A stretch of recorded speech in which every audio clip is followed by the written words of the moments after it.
because this is a very interesting, very simple but very interesting concept that I think a lot of people might not be. It's like an aha moment for me when I saw it. So Yeah. So let me talk you through this. So what we see here is a funnel, inverted pyramid, effectively, aka a funnel. So what we do here is it's a very classic sales process. Why are we showing the sales process? Because we realized that the last step of the sales funnel is not digitalized. What is the last step of the sales funnel? It's usually the signing of the document, and per se this is really not seen or considered as being the last step of the sales funnel. It's really something that's being considered outside the sales funnel. But we are saying bring that last step back into the sales funnel, because it is really the one step where you generate value.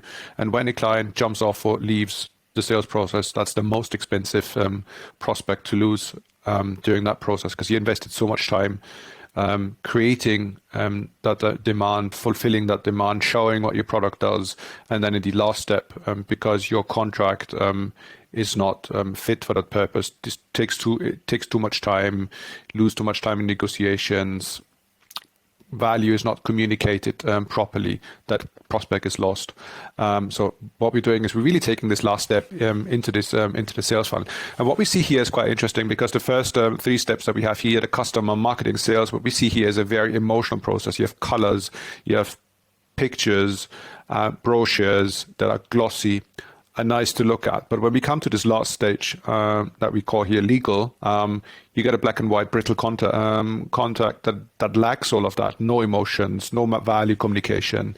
We're missing that part as part of this process. Why? Because it's just outside. It's just considered as a separate step, which it shouldn't be. You can take I think the best things from two worlds, namely regulating the deal, which you need to have at some point. You need to regulate your risk, you need to regulate what you're selling, you need to describe what you're selling, but also communicate what the value is that you're selling to the client, so that someone who comes in and signs the contract understands what's going on there at this very last stage.